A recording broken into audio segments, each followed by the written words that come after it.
বিশ্বকবি রবীন্দ্রনাথ ঠাকুরের Africa.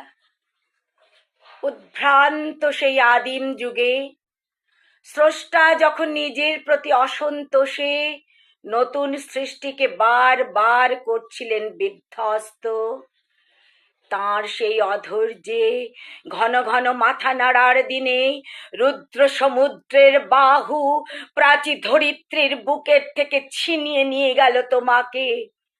Africa বাঁধলে তোমাকে বনস্পতির নিবিড় ঘন পাহারায়, কৃপণ আলোর অন্তঃপুরে, সেখানে নিভৃত অবকাশে তুমি সংগ্রহ করছিলে দুর্গমের রহস্য, চিনছিলে জল স্থল আকাশের দুর্বোধ সংকেত।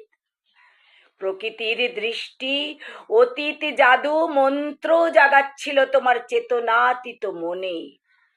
বিদ্রুপ করছিলে ভীষণকে বিরূপের ছদ্মবেশে, শঙ্কাকে চাচ্ছিলে হার বানাতে, আপনাকে উগ্র করে বিভীষিকার প্রচণ্ড মহিমায় তাণ্ডবের দুন্দুবি নিনাদে।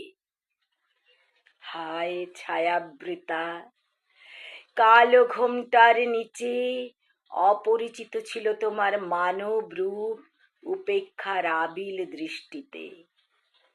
এলো ওরা লোহার হাত কড়ি নিয়ে, নখ যাদের তীক্ষ্ণ তোমার নেকড়ের চেয়ে, এলো মানুষ ধরার দল, গর্বে যারা অন্ধ তোমার সূর্যহারা অরণ্যের চেয়ে। সভ্যের বর্বর লোভ নগ্ন করল আপন নির্লজ্জ অমানুষতা, তোমার ভাষাহীন ক্রন্দনে বাষ্পাকুল অরণ্য পথে পঙ্কিল হলো ধূলি তোমার রক্তে অশ্রুতে মিশে। দস্যু পায়ের কাঁটা মারা জুতোর তলায় বিভৎস কাদার পিণ্ড চিরচিহ্ন দিয়ে গেল তোমার অপমানিত ইতিহাসে।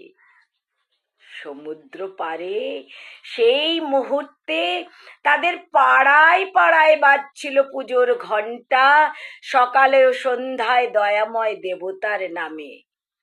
শিশুরা খেলছিল মায়ের কোলে, কবির সঙ্গীতে বেজে উঠেছিল সুন্দরের আরাধনা। আজ যখন পশ্চিম দিগন্তে প্রদোষকালে ঝঞ্ঝা বাতাসের ঊর্ধ্বশ্বাস, যখন গুপ্ত গহ্বর থেকে পশুরা বেরিয়ে এলো, অশুভ ধ্বনিতে ঘোষণা করল দিনের অন্তিম কাল।